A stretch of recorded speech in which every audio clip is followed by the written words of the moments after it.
कहा गया कि देश में जो कुछ भी हो रहा है वो आरएसएस के इशारे पर हो रहा है। आरएसएस चीफ के इशारे पर मंदिर मस्जिद हो रहा है। क्या 1963 से पहले आरएसएस ने राम मंदिर की बात की थी? लव जिहाद, मॉब लिंचिंग आरएसएस का ही एजेंडा है। आरएसएस के एजेंडे पर बीजेपी अमल कर रही है, ये कहना है असदुद्दीन ओवैसी का। वक्फ बिल भी आरएसएस की ही देन है। तो देखिए, ये असदुद्दीन ओवैसी की तरफ से तमाम बातें कही गई। जो कुछ भी हो रहा है आरएसएस के चीफ के और आरएसएस के ऑर्गेनाइजेशन के ब्लेसिंग से हो रहा है, इसमें कोई दो राय नहीं है। इसीलिए आज इस देश में 12 ऐसे इश्यूज हैं मस्जिदों के, जिसमें 7 तो सिर्फ यूपी के हैं।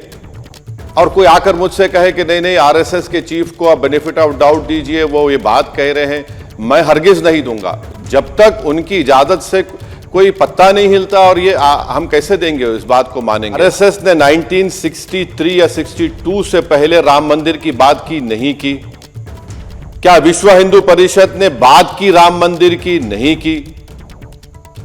बीजेपी ने कब बात की? 1980 में बात की, पालमपुर का रेजोल्यूशन उन्होंने पास किया।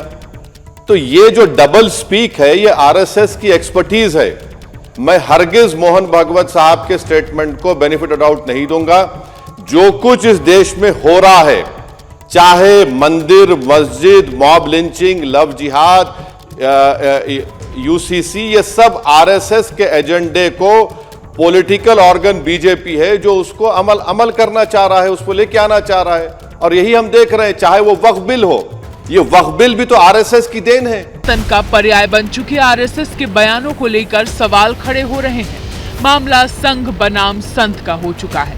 विवाद का नया पन्ना पढ़ने से पहले बता दें कि विवाद की शुरुआत होती है संभल में मंदिर मिलने से।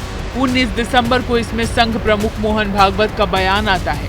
बयान पर साधु संत सवाल खड़े करते हैं। आरएसएस का अंग्रेजी मुखपत्र ऑर्गेनाइजर संघ प्रमुख के बयान से उलट लेख लिखता है।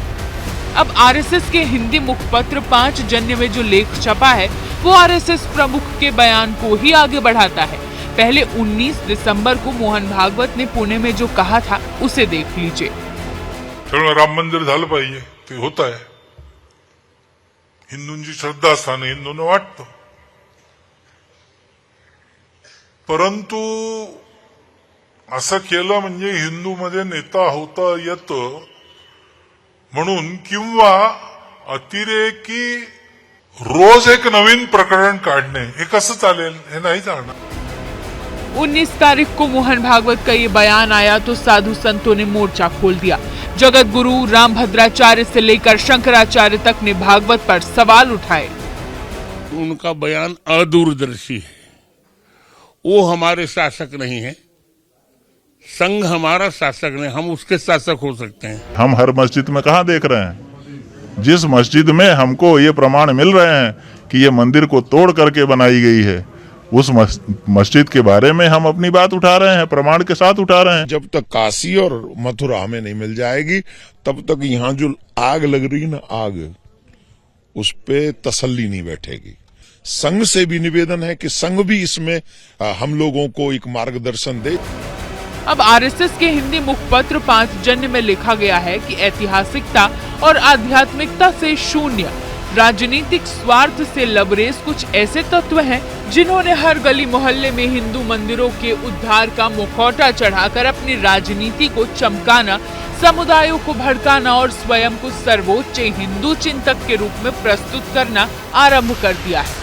मंदिरों की खोज को सनसनीखेज बनाकर प्रस्तुत करना संभवतः मीडिया के लिए भी एक ट्रेंड और इस प्रकार का मसाला बन गया है, जिससे 24 घंटे चलने वाले चैनल और खबर बाजार का पेट भरता रहता है। लेकिन सवाल है कि इस तरह की खबरों और हर दिन उठने वाले विषयों से समाज में क्या संदेश जा रहा है? एक समाज के तौर पर क्या हम ऐसे विषयों को उठाने और उसके परिणामों के लिए तैयार हैं? साफ तौर पर लेख उन लोगों के खिलाफ लिखा गया है जो इन दिनों मंदिर खोजो मुहिम में लगे हैं।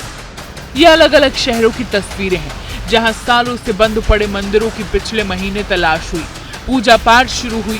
विपक्ष कह रहा है कि सरकारें आरएसएस की अब सुन नहीं रही। आरएसएस ने अपनी देश में खुद उस सरकार जिसको उसने बनाने में पूरी ताकत शक्ति लगाई, आज भारतीय जनता पार्टी आरएसएस के कंट्रोल में नहीं है, ऐसा प्रतीत होता है, क्योंकि डॉक्टर मोहन भागवत जी की बात अलग है और सरकार के जो एक्शंस हैं वो एक्शंस अलग है।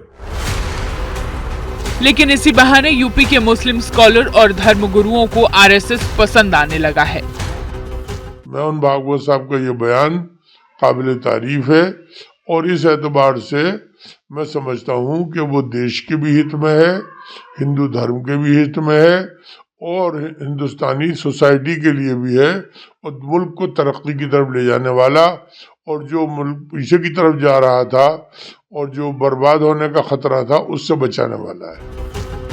साफ है, 5 जन्य के इस लेख के बाद साधु बनाम संत का विवाद और बढ़ेगा। क्या रुख लेगा, क्या रूप लेगा, ये वक्त बताएगा।